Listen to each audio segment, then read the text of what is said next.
welcome to the NBA Coast to Coast podcast brought to you by TheLines.com. I'm your host, Nate Weitzer. I'm going to be flying solo here one more day as Josh Lander is jumping back on the pod tomorrow.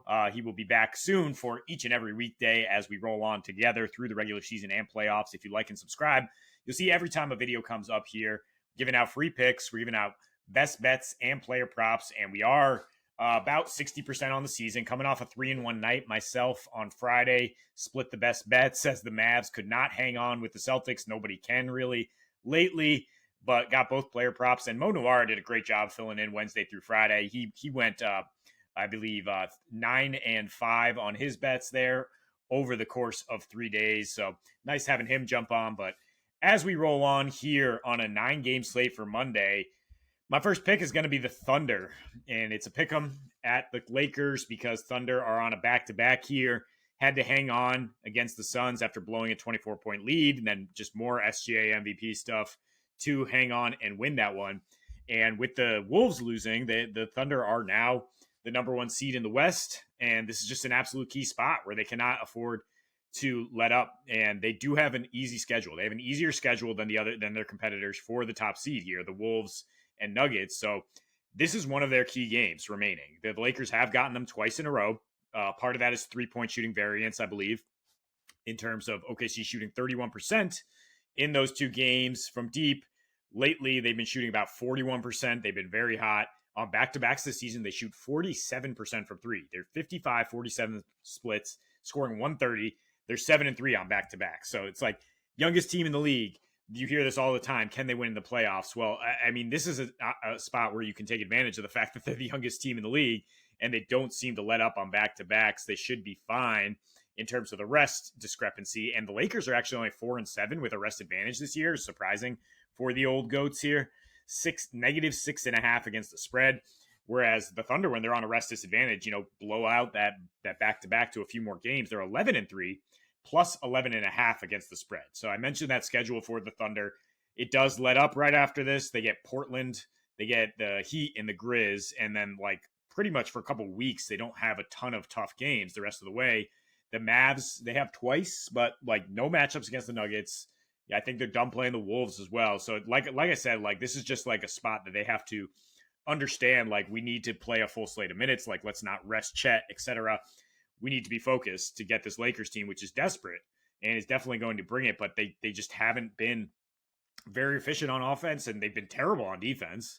Just unbelievably lack of effort, not rebounding, giving up the third most offensive rebounds and assists in their last 8 here, bottom 10 in terms of opponent field goal percentage. And where they're scoring, they have the highest percentage of points in paint since the All-Star break here, 6 games, the lowest free throw rate, which is to me, a problem against this OKC team that is so disciplined, so well coached, allowing the 6th fewest paint points in their last 8, 7th lowest field goal percentage, etc. 108 defensive rating is excellent.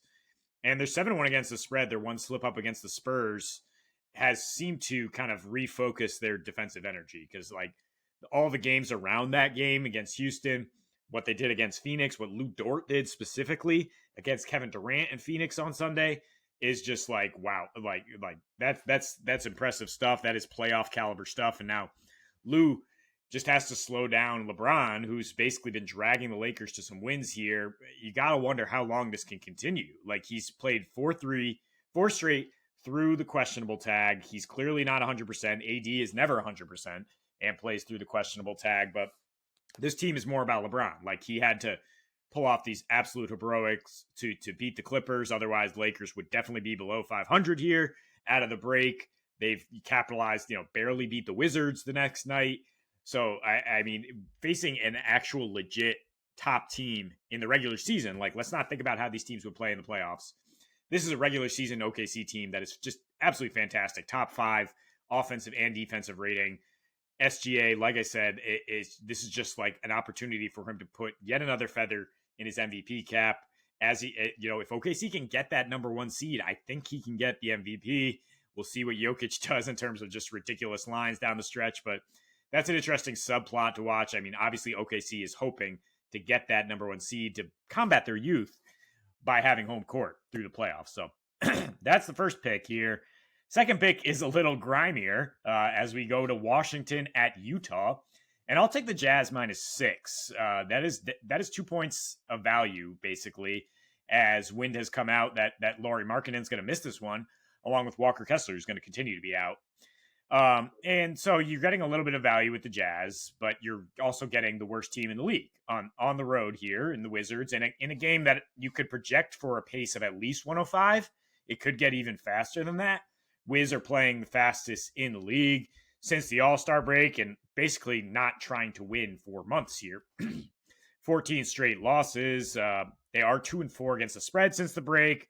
One of those, like I mentioned, was the back-to-back against the Lakers, where the Lakers were gassed.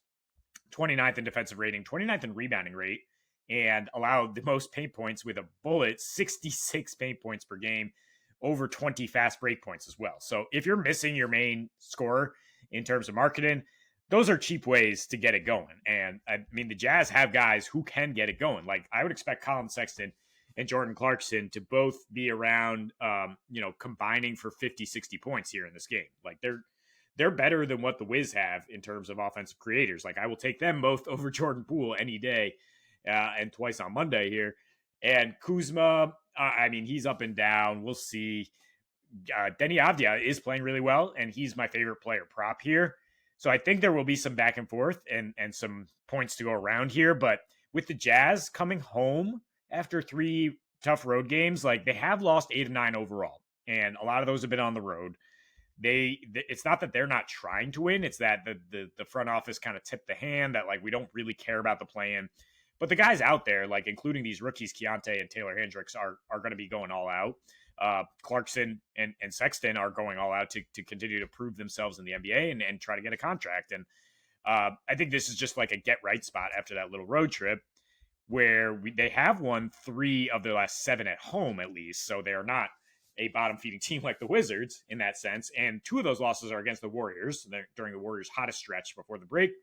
One to the Lakers, and then that bad blip against Charlotte. But then they immediately bounced back with a win over San Antonio, which is, the Spurs have actually been hot lately. So that is a pretty good win. And they won it despite Keontae George struggling really bad offensively.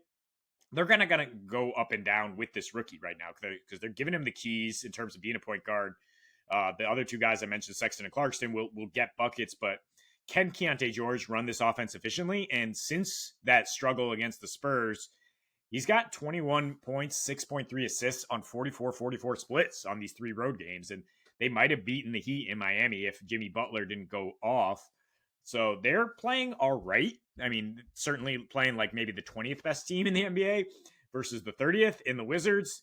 And without Markkanen in December, they missed him for a stretch there for a while. They did win and cover against the 3 bottom feeding teams they faced, like Portland twice, Detroit once. They got absolutely waxed by like the Mavs, Thunder, and Suns, or like another top 3 team there. So in this spot, I think you can trust them. The -6 is a little bit of value, but I think this game will be played fast enough that if they win, they probably win by double digits. I don't think the Wiz have much firepower, obviously. They certainly don't have any defense right now, and they're certainly shorthanded. So that is the 2 picks here for me for Monday's slate. Tune in later tomorrow. We will have Josh's picks. Josh back on the pod, and we will see you next. Happy betting.